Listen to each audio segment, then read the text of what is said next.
దాహం తీరట్లేదు. అంటే వీళ్ళంతా నరరూపాల్లో సంచరిస్తున్నటువంటి సైకోల్లాగా ఇప్పటికే సమాజం గుర్తించింది. ఇది ఒక మన్నవ గ్రామానికి మాత్రమే సంబంధించిన విషయం కాదు, లేదా గుంటూరు జిల్లా మన్నవ గ్రామం ఒక్కటి మాత్రమే ఈ కోవ కిందకు వచ్చేటువంటి పరిస్థితులు కాదు. రాష్ట్రంలోని ప్రతి గ్రామాన నరరూప రాక్షసులే రాజ్యం ఏలుతున్నారు. ప్రస్తుతం ఈ నరకాసుర ఏలుబడిలో కరుకుగా నిటారుగా రౌడీ మూకలను, ఆడపిల్లలను చెరబట్టే కిరాతకులను, రాజకీయ ముసుగులేసుకొని హత్యలు ఘాతకాలు చేస్తున్నటువంటి సైకోగాళ్లను, లేదా ఇట్లాంటి దుర్మార్గులందరికీ సింహ స్వప్నంలా ఉండాల్సినటువంటి కాకి చొక్కాను సింహ స్వప్నంలాగా, ఈ కిరాతక మూకలకు సింహ స్వప్నంలాగా ఉండాల్సినటువంటి కాకి చొక్కాను నలిగిపోయిన శుతి మెత్తగా తయారు చేసి ప్రజల మాన ప్రాణాలకు ఈ రాష్ట్రంలో రక్షణ లేకుండా చేస్తున్నటువంటి నారా చంద్రబాబు నాయుడు గారి పరిపాలన చూస్తే ఇప్పటికే ప్రజల్లో ఏహ్యభావం మొదలైంది. నారా చంద్రబాబు నాయుడు గారు ముఖ్యమంత్రిగా ప్రమాణ స్వీకారం చేస్తూ పక్షపాతం కానీ, భయం కానీ, వివక్ష కానీ లేకుండా రాగద్వేషాలకు అతీతంగా పరిపాలన చేస్తాను అని చెప్పి దైవ సాక్షిగా ప్రమాణం చేస్తున్నానని చెప్పని నారా చంద్రబాబు నాయుడు గారు ప్రమాణం చేశారు. అంటే దేవుడు సాక్షిగా ప్రమాణం చేసినటువంటి నారా చంద్రబాబు నాయుడు గారు ఇవాళ గడచిన సంవత్సర కాలంగా, అంటే దేవుడు సాక్షిగా ప్రమాణం చేసినటువంటి నారా చంద్రబాబు నాయుడు గారు ఇవాళ ఆయన చేస్తున్నటువంటి ఏలుబడి ఏ రీతిగా ఉందో మనం చూస్తున్నాం. అదే నోటితో ఆయన పచ్చిగా వైసీపీ వాళ్ళకి పనులు చేయబాకండి, ప్రభుత్వం నుంచి పథకాలు ఇవ్వకండి అని చెప్పి బరితెగించి మాట్లాడతాడు అదే నోటితో ఆయన. అలాగే భూస్థాపితం చేస్తాను జగన్మోహన్ రెడ్డిని అని మాట్లాడతాడు. వైఎస్ఆర్ కాంగ్రెస్ పార్టీని భూస్థాపితం చేస్తానంటాడు. అధికారుల్ని మా పార్టీ వాళ్ళకి పనిచేయమని మాట్లాడతాడు. జిల్లా కలెక్టర్ల సమావేశంలో, ఎస్పీల సమావేశంలో మా పార్టీ కార్యకర్తలు, నాయకులు అసంతృప్తి చెందకుండా చూసుకోండి, మీ మీద కంప్లైంట్లు నాకు రాకుండా చేసుకోండి అని చెప్పి బరితెగించి జిల్లా అధికారులకు చెప్తాడు. అంటే దేవుడి సాక్షిగా, అంటే దైవ సాక్షిగా ప్రమాణం ఏం చేశాడు? ఇవాళ సంవత్సర కాలంగా ఎలా పరిపాలిస్తున్నారు, ఏం పరిపాలిస్తున్నారు? ఇవాళ ప్రతిరోజు, ప్రతి వారం లేదా ప్రతిరోజు రాష్ట్రంలో ఏదో ఒక మూల ఏదో ఒక ఆడపిల్ల బలవుతున్నటువంటి పరిస్థితులు ఇవాళ రాష్ట్రంలో ఉన్నాయి.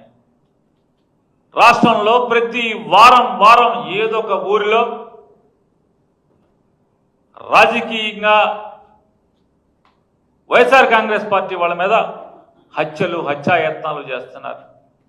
ఎక్కడ నిరోధించేటువంటి వ్యవస్థలు కానీ, నిరోధించాల్సినటువంటి పోలీసుల వ్యవస్థ కానీ ఏ రకంగా నిర్వీర్యమైపోయినటువంటి పరిస్థితులు ఇవాళ ఈ రాష్ట్రంలో దాపురించినాయో మనం చూస్తున్నాం.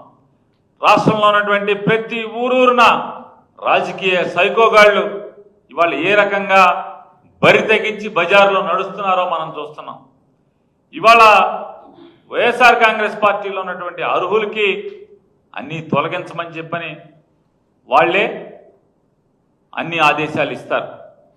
అలాగే చంద్రబాబు నాయుడు గారికి వ్యతిరేకంగా, లేదా వైఎస్ఆర్ కాంగ్రెస్ పార్టీ వాళ్ళు తెలుగుదేశం పార్టీకి లేదా ఆ నాయకులకి ఎవరు వ్యతిరేకంగా గట్టిగా పనిచేస్తున్నా అయితే దాడులు చేయండి, హింసించండి, భయపెట్టండి, ఊర్లోంచి పారిపోయేలాగా చేయండి, మీకు పోలీసులు అండగా ఉంటారు, లేదా ఆ పనులు కింద చేయలేకపోతే పైన నేను కేసులు కట్టిస్తాను పైనుంచి అని చెప్పని పైనుంచి ఈ రకమైనటువంటి ఏలుబడి చేస్తూ ఇవాళ రాష్ట్రంలో ఉన్నటువంటి వ్యవస్థలన్నీ కూడా నిర్వీర్యం చేస్తూ రాష్ట్రంలో ఏ వ్యవస్థ పోనీ ఏమన్నా పరిపాలన ప్రజలకు ఏమన్నా అందిస్తున్నావా? పోనీ వైఎస్ఆర్ కాంగ్రెస్ పార్టీ వాళ్ళని ఒక్కళ్ళ మాత్రమే వేధిస్తూ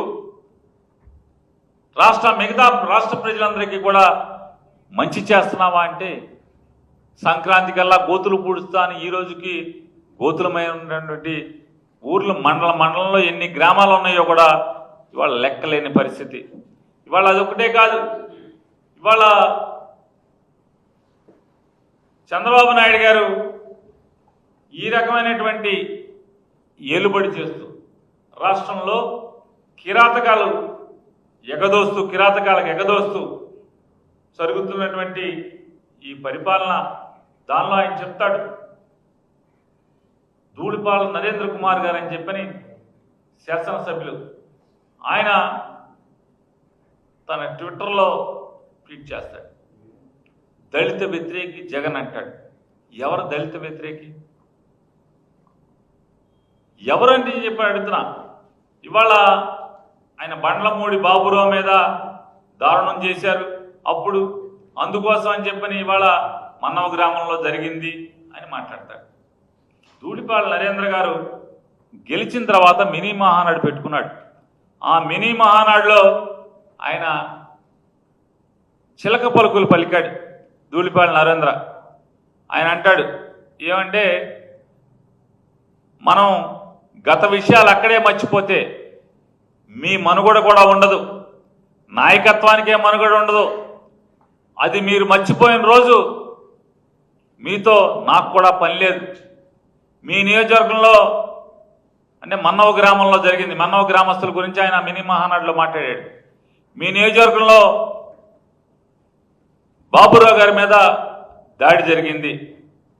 ఆ రోజు మనం చాలా గందరగోళం చేశాం, ఎస్పీలతో మాట్లాడాం, కోర్టుల్లో కేసులు వేశాం, రకరకాలుగా చేశాం, జగన్ని అల్లరల్లరి చేశాం. కాబట్టి నేను కోరేది ఏంటంటే,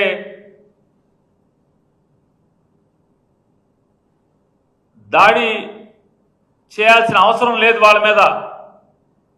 ఎప్పుడప్పుడు గీత దాటతాకి వచ్చినప్పుడు మాత్రం భూస్థాపితం చేయాలి. మనం అనుభవించింది మర్చిపోతే మీరు అనవసరం, అర్థమైందా? కాబట్టి నాది ఆ మనస్తత్వం కాదు. నా ఆలోచనతో నడిచేట్టు ఉంటేనే నాతో నడవండి, లేకపోతే పక్కకు తప్పుకోండి. నా వల్ల కాదు అని చెప్పండి. నేను చక్కగా ఒక మీటింగ్ పెట్టి మిమ్మల్ని కూడా పంపించేస్తా, అర్థమైందా? నేను ఇంకొకళ్ళని చూసుకుంటా. కాబట్టి మీరందరూ ఏదో మనం మాట్లాడుకుని ఇట్లాంటివన్నీ నా ఆలోచనకు తగ్గట్టే మీరందరూ మెసులుకోకపోతే ఇక నాతో మీకు పని లేదు, మీతో నాకు పని లేదు. ఒకరోజో రెండో రోజో మూడో రోజో నాలుగో రోజో నాకు మీ విషయాలన్నీ నాకు తెలుస్తాయి. కాబట్టి ఎవరైనా లెక్క అప్పచెప్పితే ఆ లెక్క తిరిగి అప్పచెప్పాల్సిందే. అది ఐఏఎస్ అయినా ఐపీఎస్ ఆఫీసర్ అయినా రాజకీయ నాయకుడైనా కావచ్చు. కాబట్టి నా ఆలోచన మేరకు మీరందరూ నడుచుకోండి అని చెప్పి ఆయన మీటింగ్ చెప్తాడు. నిన్న ఆయన ఆ మీటింగ్ అలా చెప్పి ఇవాళ ఏం చెప్తాడు, మా బాబురావు మీద మీ నాగమల్లేశ్వరరావు దాడి చేశాడు, అందుకని మేము అత్యార్థం చేశామని చెప్పి ఆయన చెప్తాడు. నేను ఆయన్ని అడుగుతున్నాను, ఆయన చెప్పే కథలు అయితే ఈ నాగమల్లేశ్వరరావు గారు నిజంగా కిరాతకుడే అయితే, రాక్షసుడే అయితే, దాడులు చేయించేవాడైతే, దాదాపుగా ఆ పంచాయతీ పుట్టిన దగ్గర నుంచి స్వాతంత్రం వచ్చిన దగ్గర నుంచి ఇప్పుడు వరకు జరిగినటువంటి ఎన్నికల్లో ఆ ఊరు సర్పంచ్లు ఎవరున్నారు? నాగమల్లేశ్వరరావు గారు, బొనిగల నాగమల్లేశ్వరరావు గారు కుటుంబీకులు కదా. ఈ నాగమల్లేశ్వరరావు గారు గడిచిన 4 టర్ముల నుంచి మీరు ఎమ్మెల్యేగా ఉన్నప్పుడు కూడా ఆయనే పంచాయతీ గెలుస్తూ వస్తున్నాడు కదా.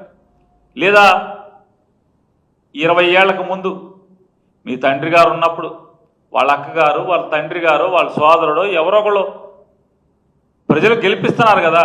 అంటే ఇంత కిరాతకులైతే, నరరూప రాక్షసులైతే మీరు చెప్పేట్టుగా బాబురావు మీద దాడి నాగమల్లేశ్వరరావు గారే చేసినట్టయితే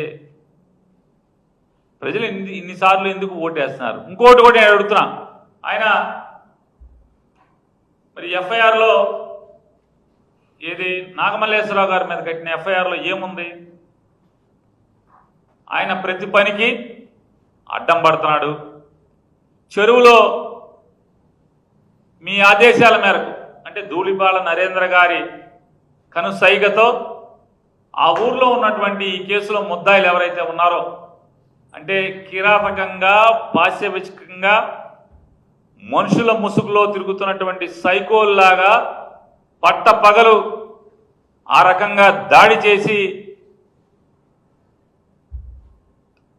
మరి ఎందుకు అంటే చచ్చిపోయాడని వదిలేరు కాబట్టి వాళ్ళ హాస్పిటల్లో ఆయన చావు బతుకుల మధ్య కొట్టుఆడుతున్న పరిస్థితి ఉంది తప్పితే మామూలుగా వాళ్ళు చచ్చిపోయాడని వదిలేసి వెళ్ళారు తప్పితే అటువంటి కిరాతకం చేసినటువంటి వ్యక్తులు నీ కనుసైగతో ఆ ఊళ్ళో మన్నవ గ్రామంలో చెరువు మట్టి మొత్తం వ్యాపారం చేసే పరిస్థితులు జరుగుతుంటే ఈయన జిల్లా కలెక్టర్కి లేదా కోర్టుల్ని సంప్రదించి ఆ మీ సంపాదనని అడ్డుకున్నాడని లేదా ఇలాంటి మీ తప్పుడు పనులు ఏదైతే అడ్డగోలు అరాచకాలు అవినీతికి తెరలేపుతూ మీరు చేసినటువంటి తప్పుడు పనులన్నీ కూడా ఎక్కడెక్కడ అడ్డుకోవటమే నాగమల్లేశ్వరరావు చేసినటువంటి పాపంగా కాక మరేంటి అని నేను అడుగుతున్నాను.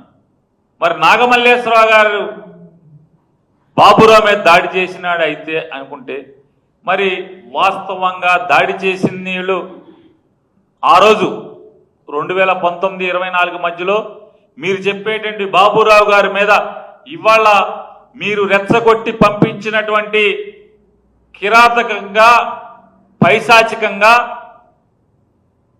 చచ్చిపోయాడని చెప్పి కొట్టి వదిలేసి వెళ్ళినటువంటి ఆ ముద్దాయిల యొక్క తండ్రి బాబురావు గారు లేదా అన్న బాబురావు గారు, ఆ బాబురావు గారి మీద దాడి చేసి కొట్టుతుంటే ఆ రోజు అడ్డుపడింది ఎవరు? ఆ గ్రామస్తులకు తెలీదా? ఆ రోజు నాగమల్లేశ్వరరావు గారు కనుక అడ్డుపడి ఆపకపోతే వాళ్ళ ఊర్లో అందరూ మాట్లాడేటువంటి పరిస్థితులు. ఆ రోజు బాబురావుని కాపాడి ప్రాణం మీదకి తెచ్చుకున్నాడు రా వీడన్నీ మంచి అంటాడు ఈ నాగమల్లేశ్వరరావు గారు ఎందుకని చెప్పని ఊళ్ళో వాళ్ళు తిడుతున్నారు. ఏమైంది వీడు మంచి నాగమల్లేశ్వరరావు మంచి ఏమైంది? ఆ రోజు కొంతమంది అంటే కొట్టే ప్రయత్నం చేస్తుంటే అడ్డం పడి మీద పడి అతన్ని కాపాడి అతనికి ప్రాణాలకు ఇబ్బంది జరగకుండా కాపాడినాడు నాగమల్లేశ్వరరావు. అయితే అతని మీద దాడి చేసిన వాళ్ళందరూ వాళ్ళు ఎక్కడున్నారు? ధూళిపాల నరేంద్ర గారు నీ వెనకాల తిరుగుతున్నారు కదా, నీ పచ్చ జెండా మోస్తున్నారు కదా ఆ రోజు ముద్దాయిలందరూ. నాగమల్లేశ్వరరావు తప్పితే ఆ కేసులో ఉన్న వాళ్ళందరూ ఎక్కడున్నారు? ఇవాళ ఆ ముద్దాయిలందరూ ఎక్కడున్నారు? మీ వెనక బాబురావు గారి మీద దాడి చేశారని చెప్పని ఓకే దుఃఖాలు పోతున్నావు కదా, ఆ దుఃఖాలు నువ్వు దుఃఖాలు పోయే దుఃఖాలకి బాబురావు గారి మీద దాడి చేసిన ముద్దాయిలందరూ ఎక్కడున్నారు? నీకు చెంచాగిరి చేయట్లేదా? నీ జెండా మోయట్లేదా? నీకు జిందాబాదులు జైలు కొడతా నీ వెనకాల తిరుగుతున్నారు కదా. ఇవాళ ఈయన మంచి పద్ధతి కౌలు చెప్తున్నాడు ధూళిపాల నరేంద్ర గారు. మీకు అలవాటు అయిపోయిందని అక్కడ ఉన్నటువంటి ప్రతి ఒక్కరూ చెప్తున్నారు. మీకు ఎక్కడ రాజకీయంగా గ్రిప్పు దొరకట్లేదు, ఎక్కడైతే మీకు రాజకీయ పలుకుబడి దొరకట్లేదు. ఇవాళ మన్నవ గ్రామంలో జరిగినటువంటి ఈ కిరాతకం, ఈ ఘాతకానికి కారణం ఏంటి? ఆ మన్నవ గ్రామం ఎంత మీరు 164 సీట్లు గెలిచినా కూడా ఆ మన్నవ గ్రామంలో వైఎస్ఆర్ కాంగ్రెస్ పార్టీకి మెజారిటీ వచ్చిన మాట వాస్తవా అవునా కాదా? అంటే మీకు అనుకూలంగా ఈ రోజుకి మారినటువంటి లేదా మీ రాజకీయానికి అండగా లేనటువంటి ప్రతి గ్రామంలో చీలకొట్టడం, ఫ్యాక్షన్లను ప్రోత్సహించడం, హత్యాయత్నాలు చేయటం, హత్యలు చేయించడం, తద్వారా గ్రామాన్ని ముక్కలు ముక్కలుగా చేయటం, లబ్ధి పొందటం, టీడీపీకి మెజార్టీ తెచ్చుకోవటం, మీకు మెజార్టీ తెచ్చుకోవటం. ఇదే కదా మీ ఎత్తుగడ, మీ ఆలోచన, మీ సరళి. ఆ పొన్నూరు మండలంలో మన్నవ గ్రామానికి పక్కనే ఉన్నటువంటి వెల్లలూరులో చరిత్ర ఏం చెప్తుంది? వెల్లలూరు చరిత్ర ఏం చెప్తుంది? బండి వెంకటేశ్వర్లు గారు జీవించే ఉన్నారు కదా. వెల్లలూరు చరిత్ర ఏం చెప్తుంది? 6 మర్డర్లు ఎందుకైనాయి? ఎవరి వల్లనైనాయి? అంటే ఆ గ్రామం మనకు మెజార్టీ రావట్లేదు, గ్రామంలో మనకి సందు దొరకట్లేదు. కాబట్టి రెచ్చగొట్టడం, హత్యలు చేయించటం, వర్గాలుగా ముక్కలు ముక్కలుగా ఫ్యాక్షన్లుగా ఆ ఊరు నరుక్కు చావటం, దానిలోంచి రాజకీయంగా లబ్ధి పొందటం, ఓట్లుగా మీరు గుద్దుకోవటమో లేదా ఓట్లుగా మెజార్టీ తెచ్చుకోవటం. ఇదే కదా ముసుగులు వేసుకుని చేసేటువంటి ఇవాళ నీతి కబుర్లు, పత్తిత్తు ట్వీట్లు చేస్తూ మన చరిత్ర ఇదే కదా. బండి వెంకటేశ్వర లాంటి పెద్దోళ్ళు ఎంతోమంది సజీవ సాక్ష్యాలుగా కథలుగా చెప్పేవాళ్ళు మన నియోజకవర్గాల్లో లేరా అని అడుగుతున్నాను. ఉన్నారు కదా. ఇవాళ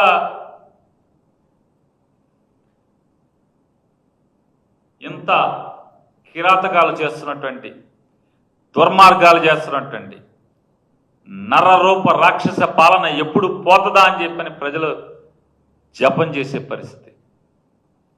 ఇవాళ ఈ రకమైనటువంటి తప్పుడు పరిపాలన ఇవాళ ఆయన చెప్తాడు అది జరిగింది ఇది జరిగిందని. ఒక్కసారి ఈ కిరాతకాన్ని ఒకసారి చూడండి. ఎంత పైశాచికంగా, ఎంత కిరాతకంగా మనుషుల ముసుగులో ఉన్నటువంటి రాక్షస ప్రవృత్తి కలిగినటువంటి ఈ సైకోగాళ్ళు ఎంత కిరాతకంగా ఉన్నారో ఒకసారి చూడండి.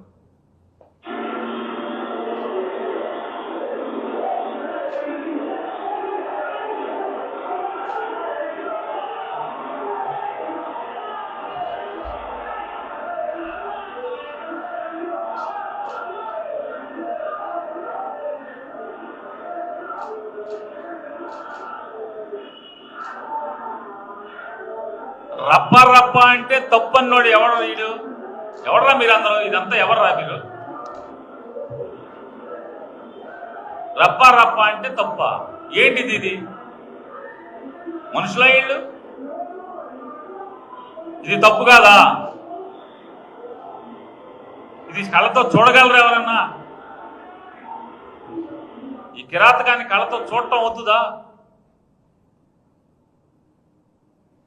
ఇది తప్పు లేదా? ఇది చాలా మంచి పనా? సుపరిపాలన ఇది? ఇదేనా సుపరిపాలన అని అడుగుతున్నాను. తొలి అడుగు ఇది. సిగ్గుపడరా? ఇటువంటి దాన్ని, ఇటువంటి కిరాతకాలని, హత్యల్ని, హత్యాయత్నాల్ని, మనుషుల్ని క్రూరాతి క్రూరంగా మట్టు పెట్టేటువంటి చర్యల్ని మీరు కొనసాగిస్తూ పోలీసులు ఏమైపోయారు? ఎయిర్పోర్టులోకి వెళ్ళి పట్టుకొచ్చేస్తూ ఉంటారు. ఈ పోలీసులు అంటే వాళ్ళు అన్నటువంటి చాలా మంది పోలీసులు అమ్మాయిలు కనపడలేదని తల్లిదండ్రులు వచ్చి మొత్తుకుంటే పట్టుకోరు. మా అమ్మాయిని వేధిస్తున్నాడు, ఆయన్ని కట్టడి చేయమంటే కట్టడి చేయరు. చంపేశాక వచ్చి శవ పంచనామా చేయటానికి మాత్రమే వస్తున్నారు. పవన్ కళ్యాణ్ చెప్పాడంటే మాత్రం పట్టేసుకుంటారంట. నాకు అర్థం కాదు, ఇదేం పోలీసింగ్? అంటే రాష్ట్రంలో ఆడపిల్లలు కనపడపోతే ఇద్దరినే పట్టుకున్నారు పోలీసులు ఇప్పుడు దాకా. ఆ ఇద్దరు కూడా పవన్ కళ్యాణ్ గారు చెప్పారని పట్టుకున్నారంట. ఇదేం పోయే కాలం అని అడుగుతున్నాను. అంటే పోలీసింగ్ పనిచేయరా? ఉద్యోగం చేయరా? పోనీ అందరం పవన్ కళ్యాణ్ దగ్గరికి వెళ్దాం, కనపడిన ఆడపిల్లలందరూ మా అమ్మాయి తప్పిపోయిందని చెప్తా కంటే అతనేమో షూటింగుల్లో ఉంటాడు, ఇక్కడ ఉండడు, దొరకడు, చిక్కడు దొరకడు. ఓ సినిమా తీయాలి, ఇక చిక్కడు దొరకడు. చంద్రబాబుకి ఎప్పుడున్నా మాత్రం రాజకీయంగా ఆపద వస్తే మాత్రం పరిగెత్తుకొస్తారు. ఒక చెల్లి ఒక తమ్ముడు ఇద్దరు వచ్చేస్తారు ఎగేసుకుంటా. చంద్రబాబుకి ఏమైనా చికాకు వచ్చిందంటే రాజకీయంగా ఒక చెల్లి ఒక తమ్ముడు కలుగులోంచి బయటకు వస్తారు. మిగతా అప్పుడు ఏం చేస్తారో మనకు తెలియదు. ఇతనైతే మనకు అప్పుడప్పుడు కనపడతాయి ఫోటోలు గిటోలు, షూటింగ్ అని, షూటింగ్లు చేసుకుంటాడు. ఇవాళ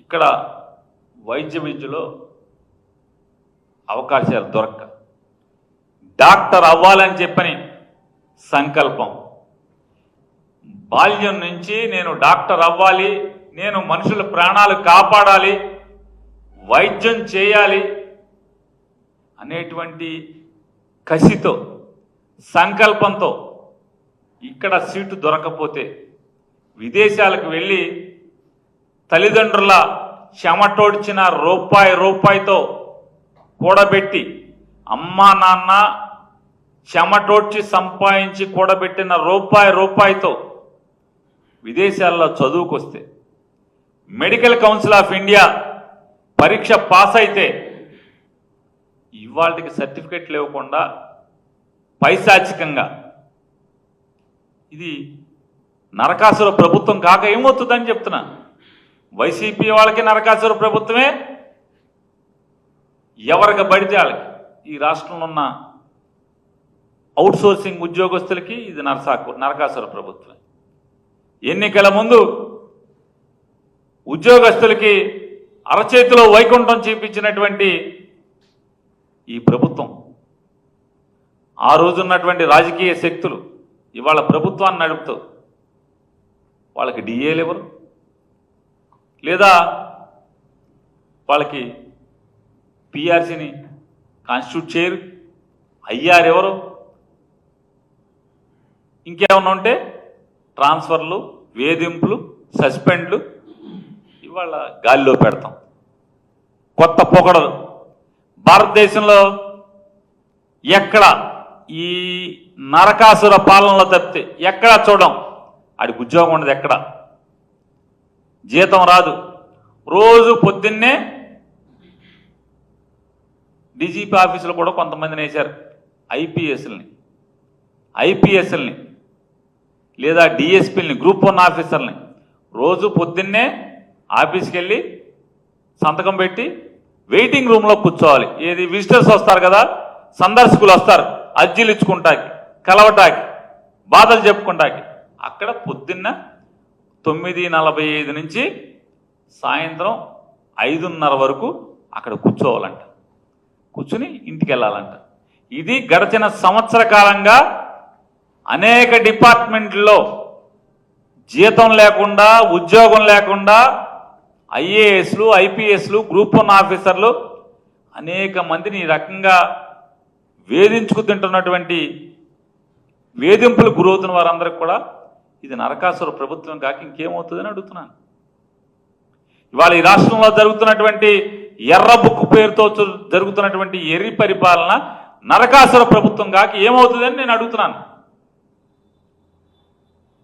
ఇవాళ ఈనాడు ఆయన రామోజీరావు గారు కీర్తిశేషులు అయిపోయారు, వాళ్ళ అబ్బాయి గారు ఉన్నారు, ఆయన రాస్తాడు. ఇది పేపరా? వెంటాడుతున్న వైకాపా పాపం అంట.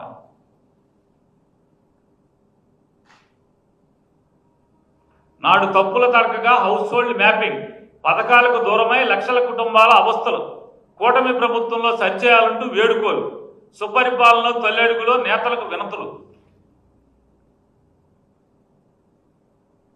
అసలు మీ పాపం ఏం మూట కట్టుకెళ్తున్నారు ఏంటి అసలు?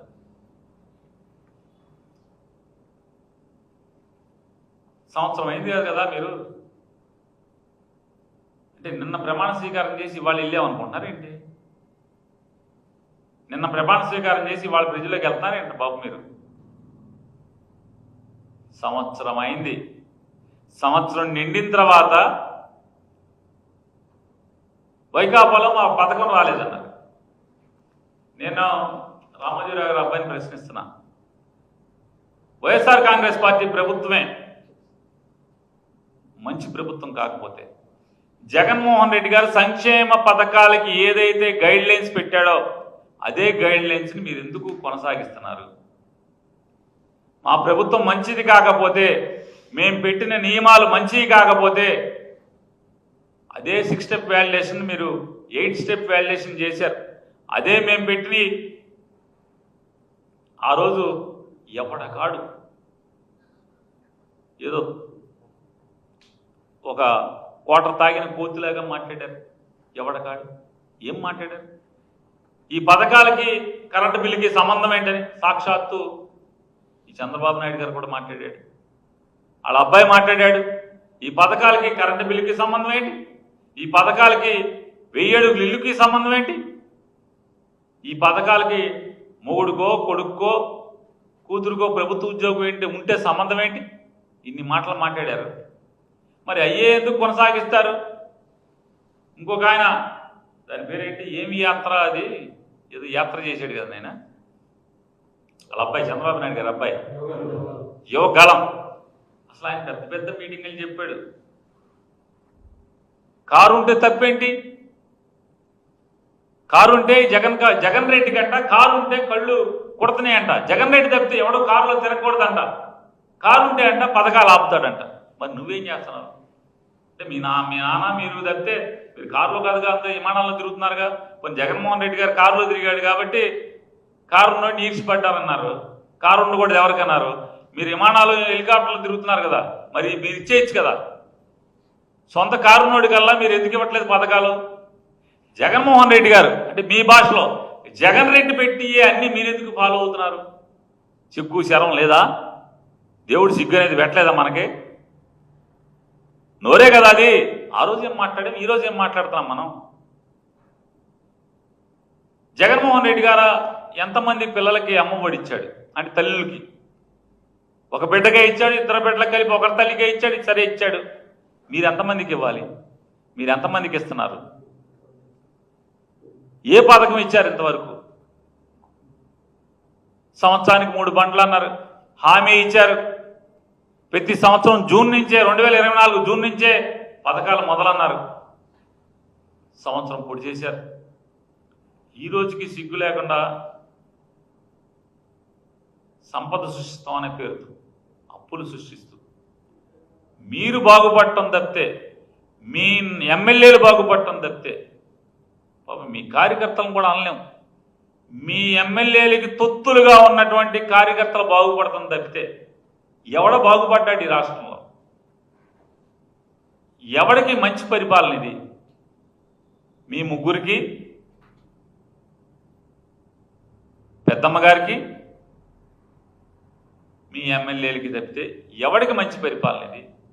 మీకే మంచి పరిపాలన, మీ మంత్రులకు మంచి పరిపాలన. ఎమ్మకొట్టుడు కొడుతున్నారు. రామోజీరావు గారు అబ్బాయి గారు ఏదో చెప్తావు కదా, మీ విలేకరణ బాజారంటే తెలుగుదేశం వాళ్ళు చూడండి. నిన్న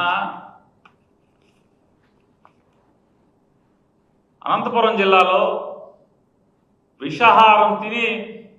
విషాహారం తిన్నటువంటి బాలికలు, పేద బాలికలు, వాళ్ళని హాస్పిటల్కి తీసుకెళ్తా కూడా మంత్రి గారు వచ్చే వరకు కూడా 108 అంబులెన్స్ కూడా రాకూడదంట అక్కడికి.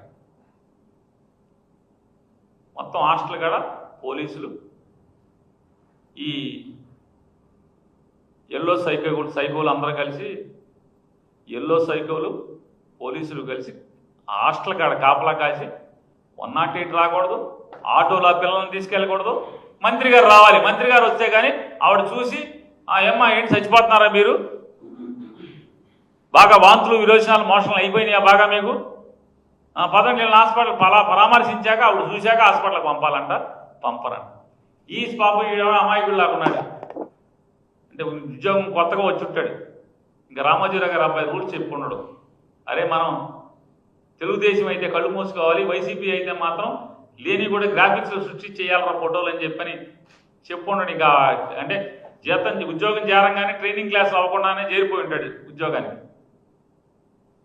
అటు ఫోటోలు తీసేస్తాడంట పాపం. ఇవన్నీ కొట్టుడు కొట్టారు. కాపాడవా? మిమ్మల్ని నమ్ముకునే కదా మీ ఉద్యోగానికి వచ్చాడు. కాపాడవా? మీ ప్రభుత్వమే కదా, మీ నరకాసుర ప్రభుత్వమే కదా, మా సాక్షివాడు కాదు కదా. కాపాడరా విలేకరని? మాట్లాడరా? ఎవడో గొంతెత్తి మాట్లాడరా? డిబేట్లు పెట్టరా? ఇటు మీద పెట్టరా అన్న. ఇక ఇంత పచ్చి దగాగా ఈ ప్రభుత్వం నడుస్తుంటే మన పవన్ కళ్యాణ్ గారు వచ్చేసారు నిన్న చానాళ్ళ తర్వాత. షూటింగ్ జరిగింది కదా, గడ్డం ట్రిమ్ము, జుట్టుకు రంగు. మొన్న ఎప్పుడో ఆ షూటింగ్ బట్టలతో వచ్చేసినట్టున్నా టక్కు ఎక్కువ చేసిన అయిపోయింది. ఇవాళ మార్చుకుని వచ్చినట్టున్నారు. ఆయన మాట్లాడతాడు. ఏం మాట్లాడతారు ఆయన? నన్ను రెచ్చగొట్టబాకండి, సినిమా డైలాగులు చెప్పబాకండి. వాళ్ళు రోజు మన జీవితమే సినిమా డైలాగులు. సినిమాల్లో చెప్తే పర్లా, అక్కడేమో టేకుల మీద టేకులు తింటాం, ఇక్కడ మాత్రం గబగబా చూసుకుని చదివేస్తాం సినిమా డైలాగులు. మీరు పార్టీ పెట్టిన దగ్గర నుంచి 2014లో పార్టీ పెట్టిన దగ్గర నుంచి ఈ రోజు దాకా రాజకీయ వేదికల మీద మీరు మాట్లాడే ప్రతి మాట సినిమా డైలాగ్ కాకుండా వాస్తవానికి దగ్గరగా ఒక్క మాట అంటే ఒక్క మాట, ప్రజల జీవితాలకు దగ్గరగా ఒక్క మాట అంటే మాట మాట్లాడారా మీరు అని అడుగుతున్నా. ఈయనంట ఉద్యోగం చేసుకుంటున్నాడంట. కరెక్ట్గా చెప్పాడు. ఆయన ఉద్యోగం ఏంటి? సినిమా నటుడు, నటించుకున్నాడు. మనకే తెలియలే. లేదా చంద్రబాబు నాయుడు గారికి అనుకూలంగా పనిచేసేటువంటి ఒక రాజకీయ ప్రముఖుడు. పార్టీ పెట్టింది దాని కదా. అప్పుడు నేనేమో రాజకీయాల్లో ఎక్కడైనా పార్టీ పెట్టేది ప్రజలను ఉద్ధరించడానికి, అంతిమ లక్ష్యం ప్రభుత్వాన్ని ఏర్పాటు చేసి ప్రజల మన్ననలను పొంది ప్రజల హృదయాలను గెలిచి ప్రభుత్వాన్ని ఏర్పాటు చేసి తద్వారా విస్తృతమైనటువంటి ప్రజా సంక్షేమాన్ని, ప్రజాసేవని, రాష్ట్రాభివృద్ధిని 10 తరాలు గుర్తుండేట్టుగా ప్రతి ప్రభుత్వం నాకంటూ ఒక మైలురాయి ఉండాలి అని చెప్పని కాంక్షతో, ఆకాంక్షతో, సంకల్పంతో పనిచేయడానికి రాజకీయ పార్టీలు పెడతారు. భారతదేశంలో కాదు ప్రపంచంలో మొట్టమొదటిసారిగా అద్దెకి ఇవ్వటానికి టెంట్ హౌస్ ఇచ్చినట్టుగా అద్దెకి ఇవ్వటానికి ఒక పార్టీ వచ్చింది. ఇది విచిత్రమైంది అని చెప్పి నేను చెప్తే నన్ను మా వాళ్ళే తెగ బూతులు తిట్టారు. ఇవాళ చెప్పండి మీరు ఏం జరుగుతుంది? ఇవాళ వారు అధికారంలోకి వచ్చారు కదా, రానివ్వడు అంటావు జగన్మోహన్ రెడ్డి గారు. నువ్వెవరివి అసలు రానివ్వటాయి? నేను అడుగుతాను పవన్ కళ్యాణ్, నువ్వెవరివి జగన్ని మళ్ళీ అధికారంలోకి రానివ్వనంటాకి? నువ్వెవరివి? సంవత్సర కాలంగా ఎక్కడున్నావు? ఈ రాష్ట్ర ప్రజలకు ఏం చేశావు? ఆర్తులకి, దీనులకి వాళ్ళు అల్లాడుతుంటే నీ రాక్షస ప్రభుత్వం, నీ నరకాసుర ప్రభుత్వం దుర్మార్గాలు చేస్తుంటే ఏం చేస్తున్నావు? ఎక్కడున్నావు? బయటికి రావు. చంద్రబాబు కోసం మాత్రమే బయటకు వస్తావు. ఆయన మీరు 2019లో కూడా చెప్పారు ఇట్లాగే, జగన్ రాడు, రానివ్వను, ఇది నా శాసనం. ఈ సినిమా డైలాగ్ కదా, తమరేగా మాట్లాడింది. వచ్చిందా రాలేదా? అంతిమంగా ఈ రాష్ట్ర ప్రజలు మాత్రమే న్యాయ నిర్ణేతలు. జగన్ని తేవాలన్నా, ఆపాలన్నా, చంద్రబాబుని పాతాళానికి తొక్కాలన్నా, సీటులో కూర్చోబెట్టాలన్నా ఈ రాష్ట్ర ప్రజలదే అంతిమ నిర్ణయం తప్పితే నీకులాగా నాకులాగా ఈ రాష్ట్రంలో ఉన్నటువంటి ఏ గొట్టాంది పాత్ర ఉండదనేది నువ్వు నేను తెలుసుకుంటే మంచిదని చెప్పినది కూడా ఆయనకి చెప్తూ, ఆయన ఏంటంట, ఆయనకి దమ్ము, గుండెల్లో ధైర్యం ఉందంట, ఆయనలో ఉన్న వేడి చల్లారిందంట. ఆయన ఉద్యోగం ఆయన చేసుకుంటున్నా అంటే రెచ్చగొట్టకూడదంట ఆయన్ని. ఎవరు రెచ్చగొట్టాడు? సుగాలి ప్రీతి గారు ఏమైపోయారు? ఏం చెప్పారు మీరు? వాడుకోవటమేనా రాజకీయం కోసం? అంటే ఒక పసిపిల్ల అదృశ్యమై మరణించిందా లేదా తెలియక కొట్టుముట్టాడుతున్నటువంటి ఒక తల్లి కన్నీరును కూడా రాజకీయాలకు వాడుకునేటువంటి వాడిని ఏమంటారు? మీరు ఎత్తుకోండి డిక్షనరీలో, నేనేమన్నా మీకు గుర్తు చేస్తున్నా. ఏమయ్యారు? ఏం చేశారు? ఆ ఉద్యోగం మీద ఉన్నారా? పోనీ అది ఎప్పుడు జరిగింది?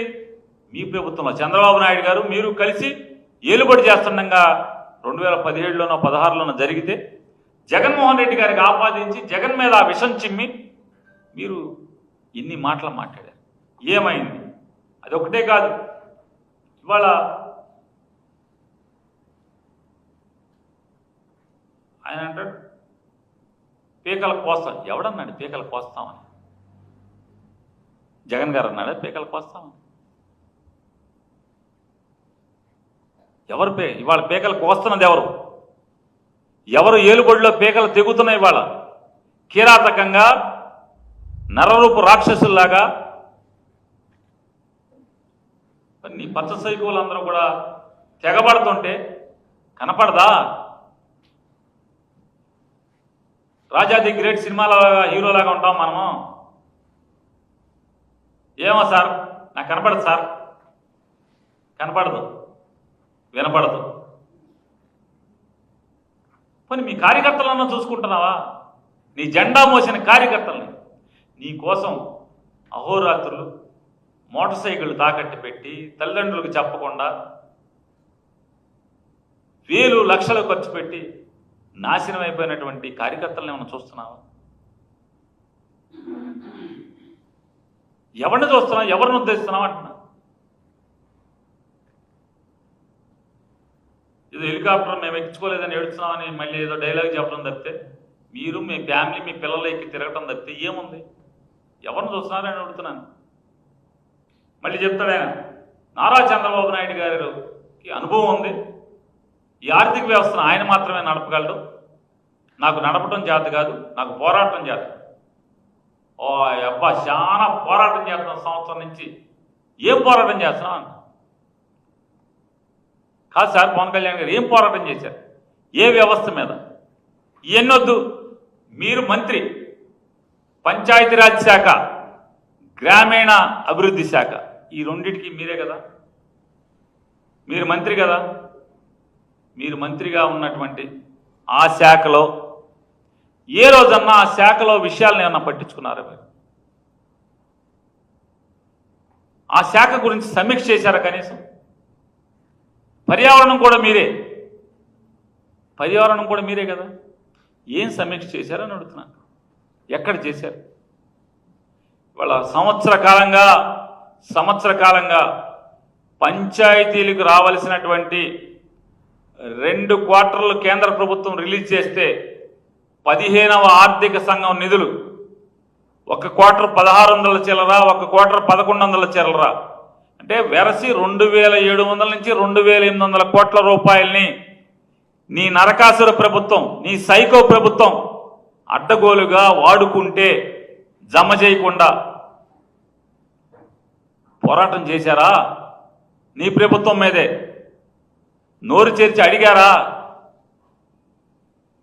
ఆఖరికి పంచాయతీ సాధారణ నిధులు అంటే పంచాయతీలో ఉండేటువంటి కాపురాలు ఉండేటువంటి వారు చెల్లించినటువంటి ఇంటి పన్ను ద్వారానో ఇంకొక ద్వారానో లేదా ఇసుక సేనరేజ్ ద్వారా వచ్చినటువంటి పంచాయతీ జనరల్ ఫండ్ సంవత్సరం నుంచి ఖాతాలు మొత్తం సీజ్ చేసి అట్టి పెడితే, సిఎఫ్ఎంఎస్ ఖాతాలన్నీ కూడా సీజ్ చేస్తే మీరు పోరాడారా?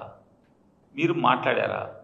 ఒక్కరోజన్నా ఏ పంచాయతీ సర్పంచ్ ఒక్కడన్నా మా పార్టీ వద్దు, నీ జెండా మోసిన సర్పంచులు ఉన్నారు కదా, ఆయనన్నా ఒక్కడన్నా పిలిచి ఏంట్రా అసలు ఏం జరుగుతుందా సర్పంచ్, మన ప్రభుత్వం బాగుందా, నిజంగానే మంచి పరిపాలన, ఒక్క సర్పంచ్ని కానీ ఒక్క ఎంపీటీసీ మెంబర్ కానీ ఒక్క జడ్పీటీసీని కానీ ఒక్కళ్ళంటే ఒక్కళ్ళన్నా కనీసం అసగనుకున్నారా? సివిల్ సప్లైస్ పరిపాలన మీ దగ్గరే ఉంది కదా, మీ శాఖ. ఇవాళ ఏం జరుగుతుంది రాష్ట్రంలో? నిన్న తిరుపతిలో చూశారు, ట్యాబ్కి అంటే మనిషికి అంటే కేజీకి 280 గ్రాములు తొక్కేస్తంటే, మింగేస్తంటే, పందికొక్కుల్లాగా మేసేస్తంటే ఏ నీ శాఖ ఇది? పాపం ఆవిడెవరో ఆడపిల్ల కాబట్టి ఆవిడ శాఖ లాక్కుంటానంటావు, మాట్లాడితే హోంశాఖ నేను లాక్కుంటానంటావు.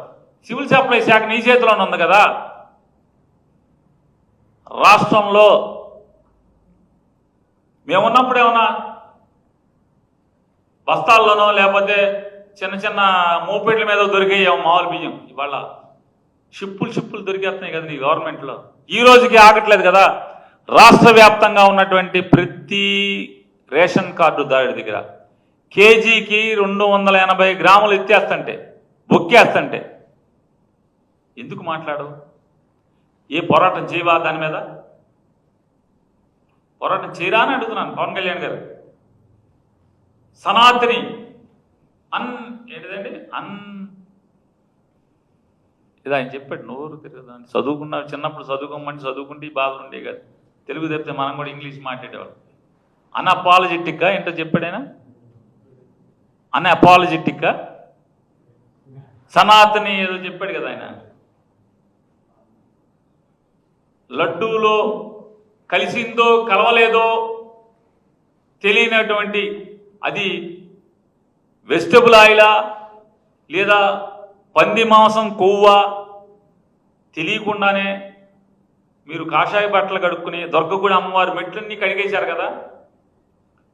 ఇవాళ రాష్ట్రంలో మీ నరకాసుర ప్రభుత్వం, మీ సైకో ప్రభుత్వం దేవాలయాల దేవుడి భూములన్నింటినీ కూడా, రాష్ట్రంలో ఉన్నటువంటి ప్రతి దేవుడి భూమిలో ఉన్నటువంటి ప్రతి సెంటుని నామమాత్రపు ధరకి నామినేషన్ పద్ధతిలో దేవుడి ఆస్తులన్నీ కూడా అద్దెలకు ఇస్తాము అని చెప్పిన చట్టం తెస్తే కూడా మీరు పోరాటం చేశారా?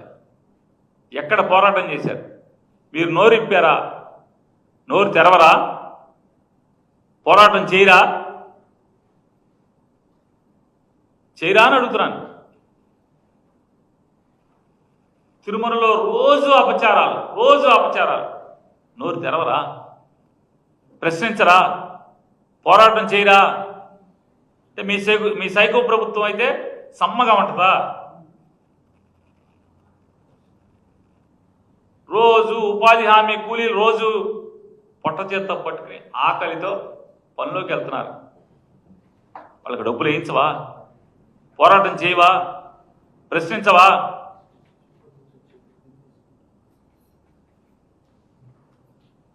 గ్రామాల పండగ ఏదో పండగ అని చెప్పావు కదా, ఏం పండగ అండి అది? పల్లె పండగ అని పెద్ద సినిమా ఈవెంట్ లాగా ప్రీ రిలీజ్ ఫంక్షన్ లాగా సందడి చేశారు కదా. వారం డబ్బులు అన్నారు కదా. ఈ వారం డబ్బులు ముచ్చటగా 3 వారాలు, డిసెంబర్ 1వ వారం, 2వ వారం, మళ్ళీ క్రిస్మస్ చూడాల 3వ వారానికి అవుట్. ఇవాళ దాకా మీ పల్లె పండగ పేమెంట్లు ఉన్నాయా? అడగరా? ఇవ్వరా? డబ్బులు బిల్లులు ఇవ్వరా? ఇవాళ ఈ రాష్ట్రంలో జరుగుతున్నటువంటి తప్పుడు పనులు, పాపపు పనులు, కిరాతకాలు, హత్యలు, మానభంగాలు, దోపిడీలు,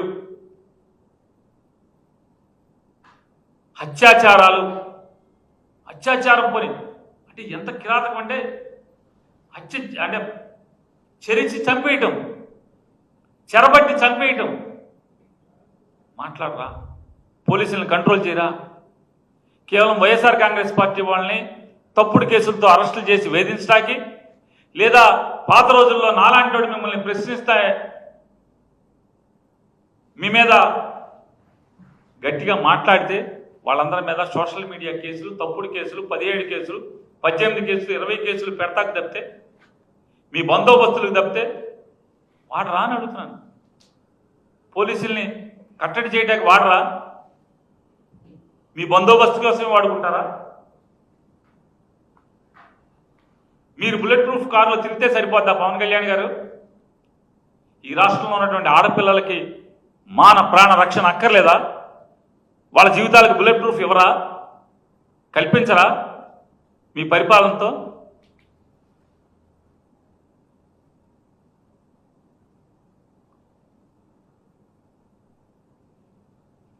ఏం చేస్తాం?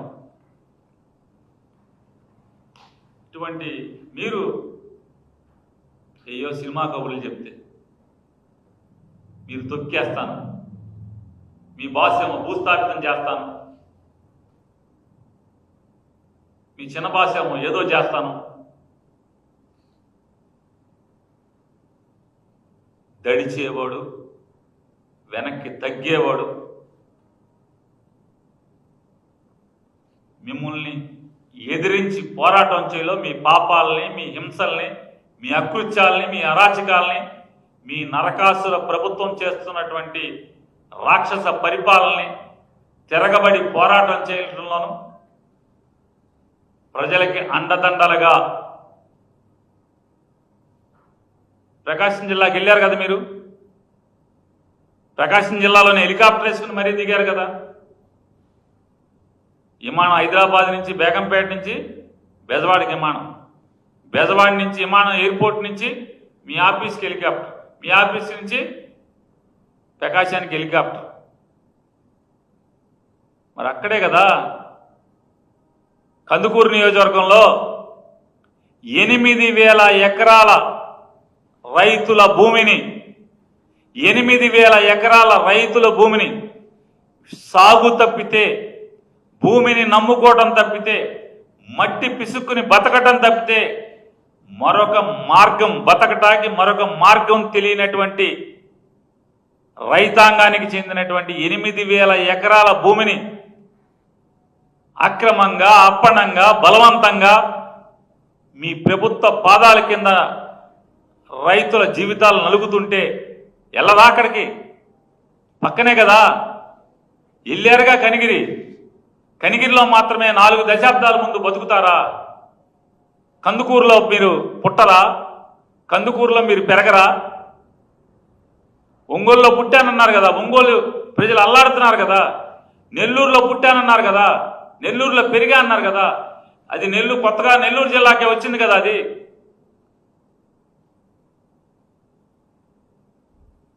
సోలార్ పేరుతో నలిగిపోతున్నటువంటి రైతుల జీవితాలని హక్కును చేర్చుకోరా?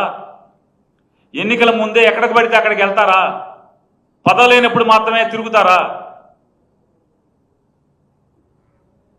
కాబట్టి ఇక్కడ మీకు దడిచేవుడు ఎవడు లేడు, తగ్గేవుడు లేడు. 2029 ఎన్నికల్లో జగన్మోహన్ రెడ్డి గారిని ప్రజల గుండెల్లో పెట్టుకొని మళ్ళీ వాళ్ళ ప్రేమ ద్వారా అందలం ఎక్కిస్తాన్ని, లేదా వారి ఆలనా పాలనే జగన్మోహన్ రెడ్డి గారికి అప్పచెప్పటాన్ని మీ వల్ల కాదు, మీ గురువు వల్ల కాదు, మీ గురువు కొడుకు వల్ల కూడా కాదు, మీ తరం కాదని చెప్తూ, ఎందుకంటే ప్రజలు నిర్ణయించుకుంటే ఆపత్తరం ఎవడి వల్ల కాదనేది మీరు గ్రహించమని చెప్పని మీకు హితవు చెప్తూ సెలవు తీసుకుంటాం.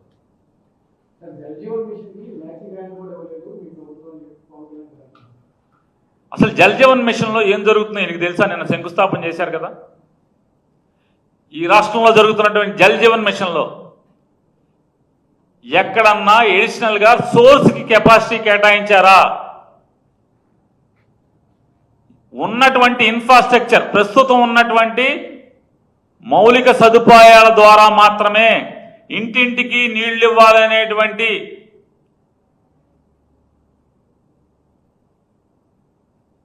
అంటే వాస్తవానికి విరుద్ధమైనటువంటి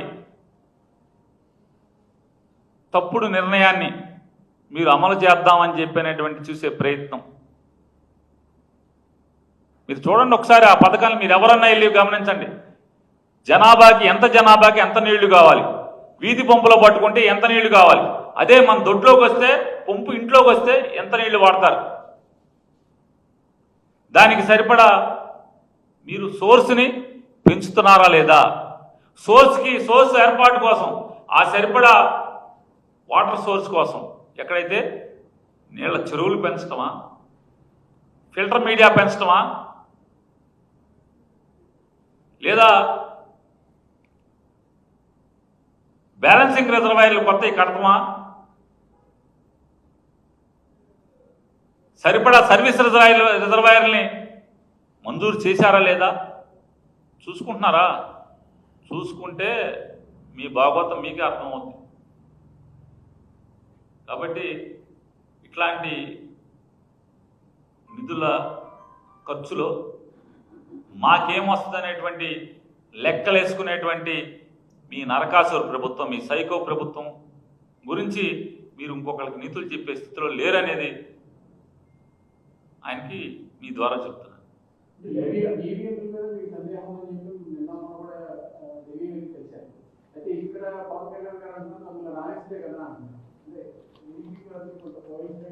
అర్థం కాదు, ఎవరిని రాణిస్తే అంటే మెషిన్లన్నీ మళ్ళీ మాట్లాడేసుకుంటాడేంటి? కాదండి, అర్థం ఏంటి? మేము రాణిస్తే కదా, మేమంటే నాకు అర్థం కాలే. మీరు అన్నది పవన్ కళ్యాణ్ గారే ఉన్నారు, మేము రాణిస్తే కదా అని. అంటే నేను పవన్ కళ్యాణ్ గెలిపోవటము మా చేతిలో ఉంటాయా? ఉంటాయని మాట్లాడుతున్నా అంటే దాని అర్థం ఏంటి?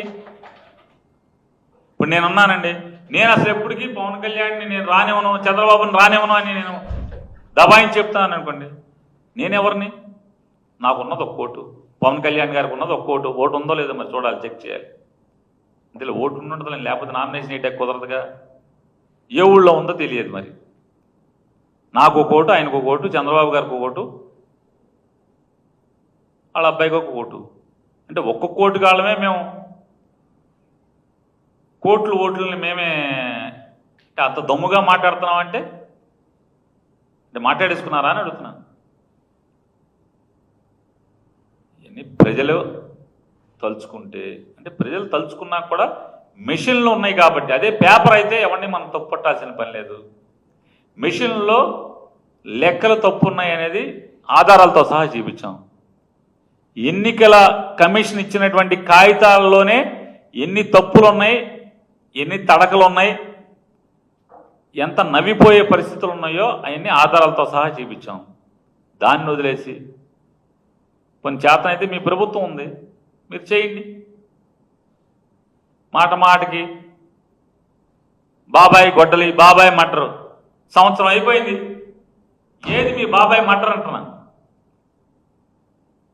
బాబాయ్ గారు అమ్మాయి ఏది? బాబాయ్ గారి మటర్ ఏది? అంటే అధికారంలోకి రావటానికి ఏ గడ్డైనా కలుస్తారు మీరు అందరూ అనేది, ఇట్లాంటివన్నీ కూడా ఉదాహరణలు అనేది ప్రజలను ఒక్కసారి గమనించమని చెప్పాను. బాబాయ్ గారు అమ్మాయి లేదు, అప్పుడు వారం వారం బాబాయ్ గారు అమ్మాయి, వారం వారం ఇక్కడ ఎలక్షన్లో బాబాయ్ గారు అమ్మాయి ఏది? బాబాయ్ మటర్ ఏది?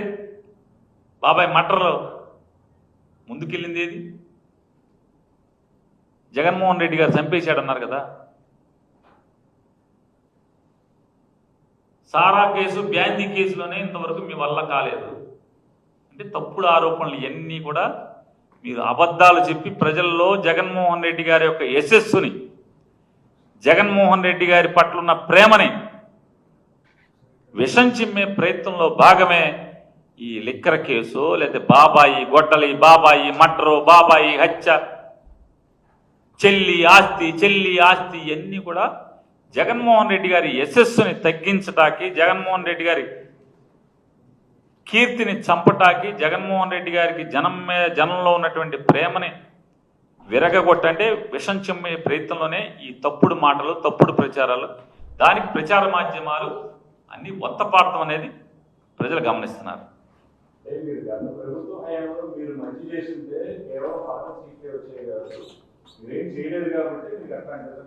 వందకి 100% జగన్మోహన్ రెడ్డి గారి ప్రభుత్వం, జగన్మోహన్ రెడ్డి గారి ఆలోచనలు, నిర్ణయాలు ఈ రాష్ట్ర ప్రజల సంక్షేమాన్ని, రాష్ట్ర అభివృద్ధిని మెండుగా దోహదపడింది. ఇచ్చిన ప్రతి మాట నిలబెట్టుకుంది. కానీ దురదృష్టవశాత్తు ఈ రాష్ట్రంలో ఉన్నటువంటి లేదా తెలుగు ప్రచార మాధ్యమాల, తెలుగు దినపత్రికల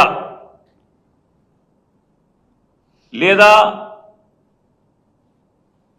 నిలువెల్ల ఒళ్ళంతా రక్తం ఎర్రగా కాకుండా పచ్చగా ఉన్నటువంటి, పచ్చగా ప్రవహిస్తున్నటువంటి మేధావులందరి యొక్క విష ప్రచారం మూలంగానే జగన్మోహన్ రెడ్డి గారి ప్రభుత్వానికి ప్రజల్లో మచ్చ ఏర్పడింది తప్పితే వాస్తవానికి ఈ రోజుకి కూడా ప్రజలు ప్రజలు ఒకసారి నెమరు వేసుకుంటున్నారు. అరే ఏంటి జగన్మోహన్ రెడ్డి గారు ఎంత గొప్పగా చేశాడు, ఈ దుర్మార్గులు నమ్మి మనం మోసపోయామే అని చెప్పని ఈ రోజున ప్రజలు నెమరు వేసుకుని జగన్ గారి మీద, అందుకే జగన్ గారు కాళ్ళు కదిపితే చాలు లెక్కకి మిక్కిలిగా జనం వెర్రి అభిమానాన్ని చూపించే పరిస్థితి ఎందుకు వచ్చిందంటే, అరే మేము మోసగాళ్ళని నమ్మి మోసపోయాం, మంచోడిని వదులుకున్నామనేటువంటి ఆ పునరాలోచనే ఇలా ప్రజలు లెక్కకి మిక్కిలిగా వేలాదిగా జగన్మోహన్ రెడ్డి గారు ఎక్కడికి వెళ్తే అక్కడ తండోపు తండాలుగా వచ్చేటువంటి ఆ అభిమానమే వాళ్ళు దాని కొలమానం.